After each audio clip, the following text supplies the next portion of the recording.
Hey there, it's Rose. Welcome to my channel. Today I am here to share one of my favorite paper pads.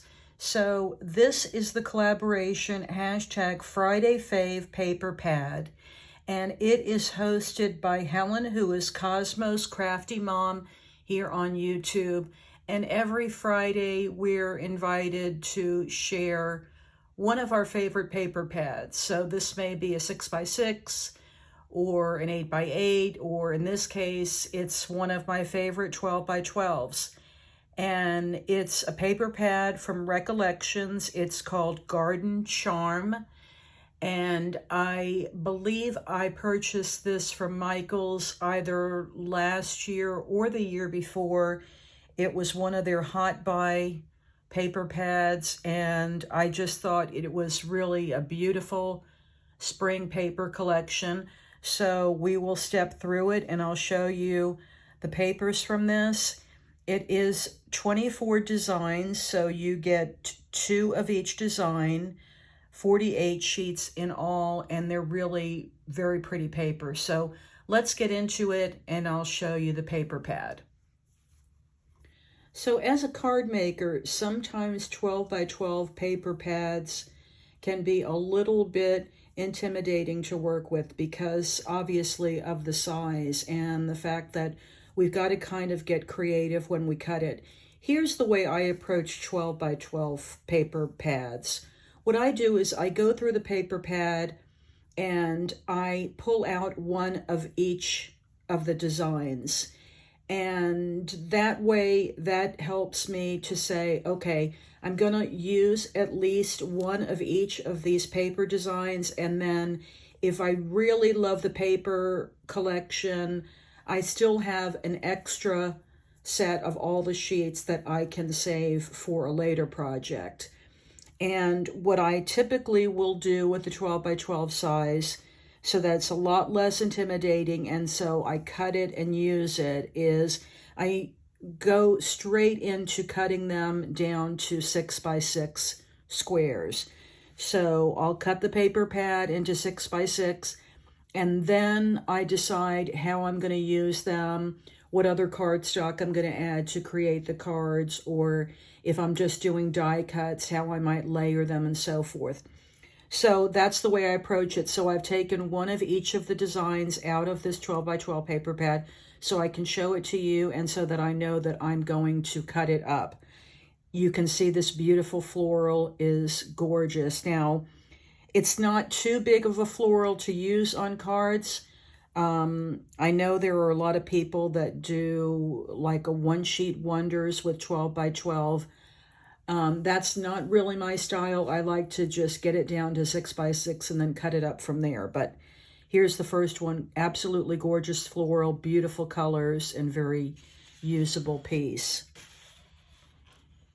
Here's a really pretty soft pink and a little bit deeper pink stripe. And here's some adorable bees. Now, bees are super popular this year in card making and in crafting and paper crafting. So I have a lot of different ideas on how to use this sheet, but it's a green and yellow background with some blue winged bumblebees and just really cute.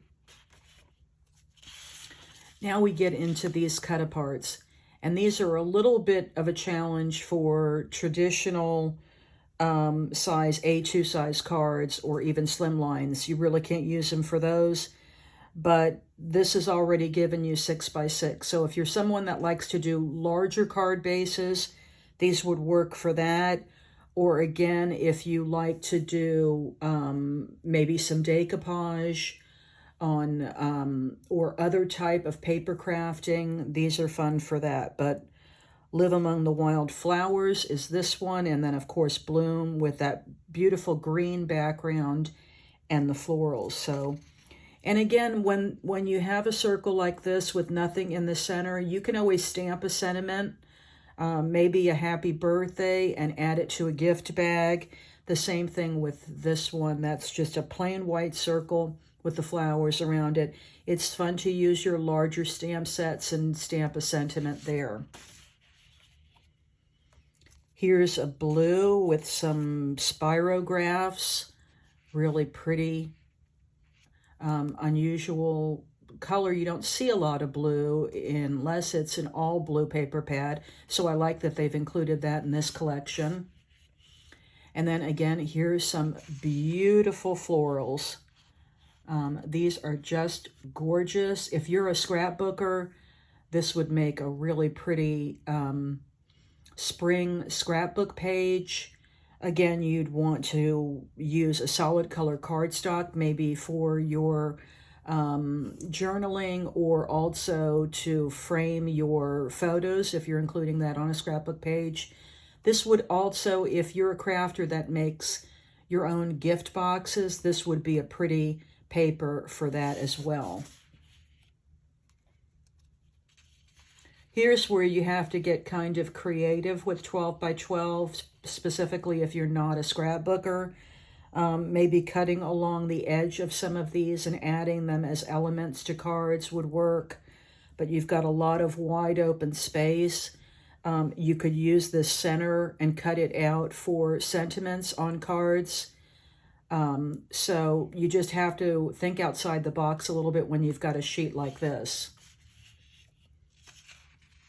Now, this is some of those bees with the gold. It's gold foiling on almost a gray-blue background, really pretty. It's fun when there's gold foil that's included in pages because it really adds a lot of pop to your cards specifically. Here's another one of those pages where you have to be creative when cutting. But I think you find that when you cut this down to 6 by 6, you can use these edges, cut these edges off to add to a base of a slimline, mini slimline, or full slimline card. Just beautiful colors, a variety of pinks and reds, a little bit of blue, and that gorgeous green. Here's another one with a spirograph, only it's a pink background with white. Butterflies, very pretty. And here's one of the sheets that I say, okay, this is what I consider maybe home decor. This is where you think about getting a 12 by 12 frame. If you like to decorate with some of your scrapbook papers, getting a 12 by 12 frame, matting and framing this would be really pretty. It just says wild flowers. Or again, you can get creative with your cutting and fussy cut around some of these. That would be great too. Here's another beautiful blue with some gold foil butterflies and some pink butterflies and pink flowers.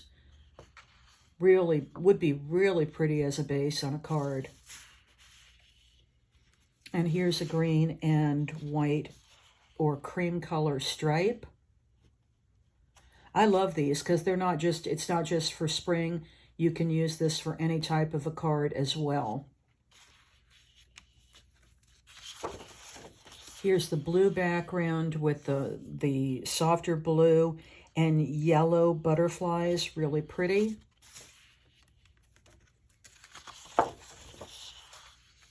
Here's another one that could be framed, or again, you could fussy cut the flowers. You just have to get a little bit creative when you're using these if you're not a scrapbooker. Here's a very soft mint with white dots. I love these kinds of papers because they're great for layering up on cards, adding just a border strip, or using them for your die cuts to ground your stamp image or to ground your sentiment. And I refer to these as the paper washi strips. So great if you want to add a border to a card. You can use several of these together on a slimline card, or, you know, again, when you cut them down to 6 by 6, you can add them as a full background for a card. Maybe you just like the florals that you want to cut out for the base of a card. That would be pretty. So a lot of variety in these types of strip papers. Here again, beautiful florals and leaves. Here's the pink with the gold foil butterflies and borders. Soft mint and ivory. Now these are always a little bit more usable than the larger cut apart sheets. So you could certainly use some of these as tags. If you're a journaler, if you do junk journals, here's a great way to cut these out for a little journaling spot. Or again, you could punch a hole and make a tag. This says grow and soar, and it's got the butterfly on it, life in full bloom. These would work on the front of a card. Here's some mini tags. You could always take a simple happy birthday or happy anniversary or thinking of you stamp for these, and then add them to one of my favorite size cards. I say it all the time, which is a 4x4. So this is a fairly usable sheet. And then here again, really pretty navy blue background with the butterflies of different colors. So pretty, so springy. Here again is a solid pink sheet, but look at this vase with flowers. So again, if you're a 6x6 card maker, you could cut that, and that would be beautiful on the front of a card. I think I would put a banner that maybe has your greeting on it. You're stamped, you know, hello, thinking of you, happy birthday. Again, you could fussy cut the butterflies if you wanted to add those to a card. So a lot of variety there. All in all, I think this is a really pretty spring paper collection. Again, I like to take one of each sheet out, cut them down so I'm sure to use them. And then if I want to hoard the rest of the paper collection, I always have one of each sheet left to in the pad, so I can do that as well. But, you know, we want to make sure that we really start using our paper, and that way we can share it in cards and other projects, and other people can enjoy the beautiful images as well. So that is my paper share for this week. It's the Garden Charm by Recollection. I hope you enjoyed taking a look. Please be sure to follow that hashtag Friday Fave Paper Pad so you can see the other collaborators that are joining in. And thanks again to Cosmos Crafty Mom for hosting this fun challenge every week. Thanks so much for watching, and I'll see you next time.